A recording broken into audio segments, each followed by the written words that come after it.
I'm Dorothy Stewart Yates. I am the chairperson of the Sappony Tribe. We are standing on one of the porches of our tribal center located here in High Plains, North Carolina. We are a tribe that's been here since the early 1700s that we have documentation, and our community exists both in North Carolina and Virginia. When they came through doing the dividing line, we were already here, and they just came through the middle of our community. So we're at our tribal center now that we're very proud of. We are using it today for our Sappony Youth Camp. Our youth camp started 20-some years ago with an idea from one of our council officers that wanted to have something to bring our youth back to the community so that they could learn about the history of High Plains.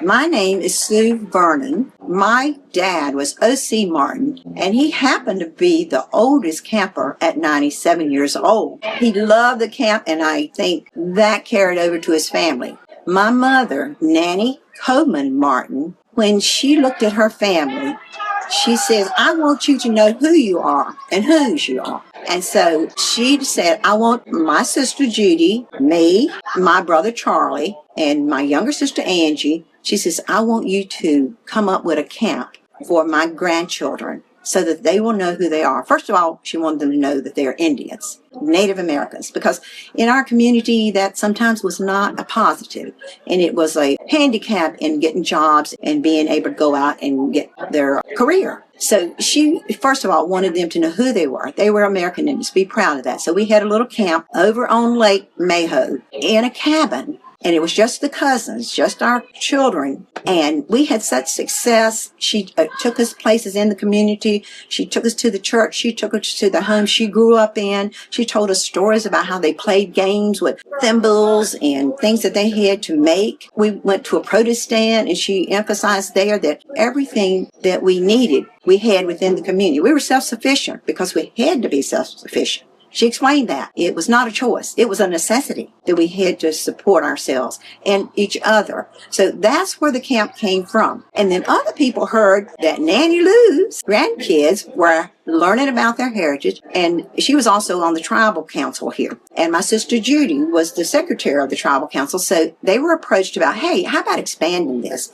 Not just your family, how about let's see what we can do and get other families involved.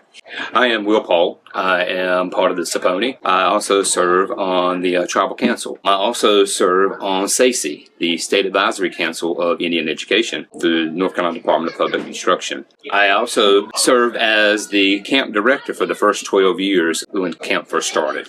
So during that time, it was just pretty much just trying to get things up and going as far as where we wanted to move forward with getting things up and going, as far as making sure that we kept the reasoning behind camp was heritage and to educate our youth on where we were and where we have come from to where we are now.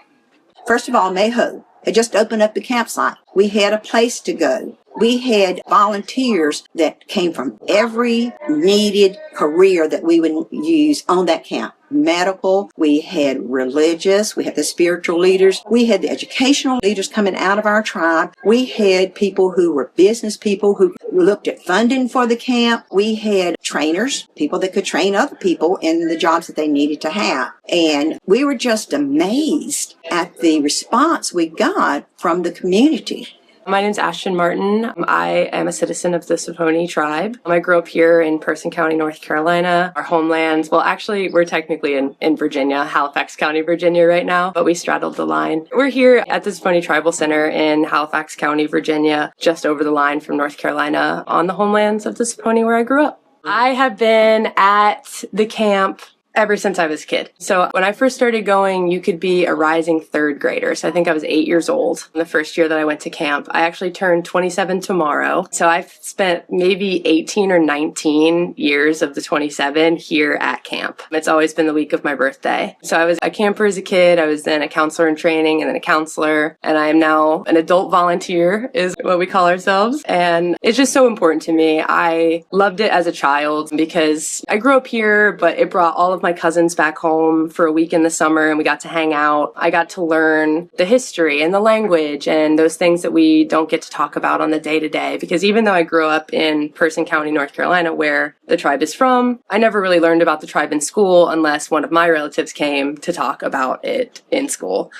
On Mayo Lake, we have cabins that the children stay in during the week. And we're fortunate that it's located right on the lake. They have opportunities during the week to actually do some kayaking and fishing and swimming in the Mayo Lake there by the cabins.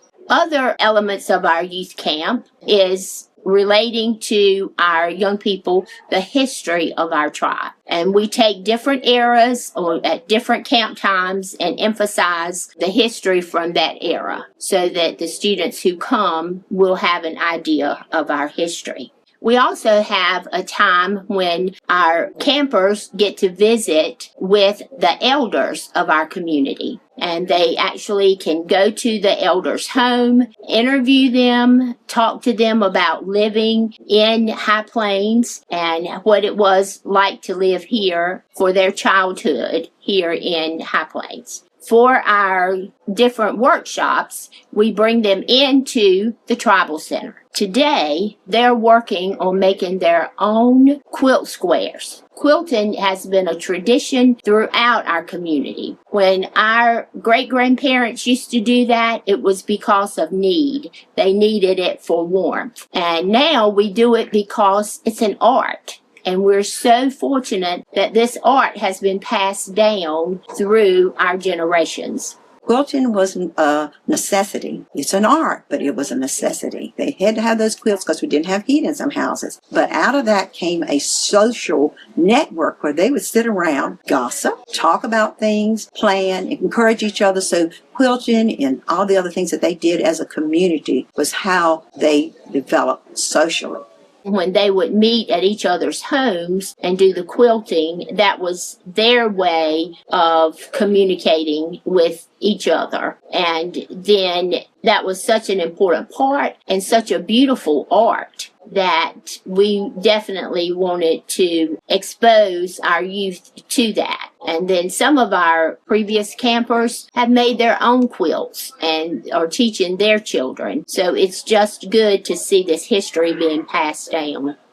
We have campers now that come back as volunteers that were CITs and counselors, and now they are running the camp. So it has served the purpose in that it has developed leadership. They've learned about the council, they've learned about government, they've learned about how do you get funding for things. It's not your typical camp. And I would love for it to continue to move forward, but also to continue to have that family tradition of things, to be able to keep it in a way where the youth, when they come, they're able to network with each other, and they're able to build that connection, to be able to establish that family bond with one another. And I would love for this to just be something that will just continue on forever. And we're trying to train our youth to be able to retain this information so that they can come back and they can be our future leaders and be able to share this information with anybody that comes along, whether it's members of the Sappony or whether it's just meeting someone out on the street, and to spark up a conversation and say, hey, I'm Sappony. Let me tell you my story. Let me tell you about what I have learned over time.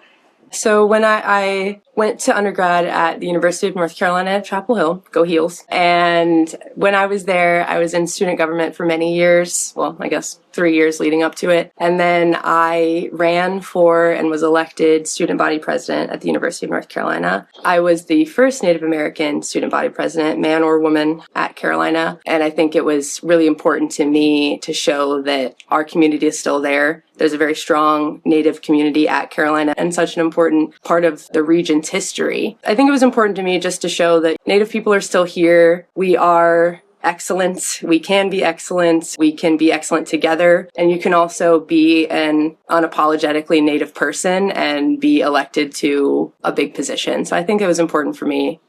I see, even from the youngest camper right now, they look forward to coming back every year. And my prayer and my hope is that that desire to come to camp will be there, and the desire to participate and also to give back, because that's one thing as Native Americans we do. We want to give back.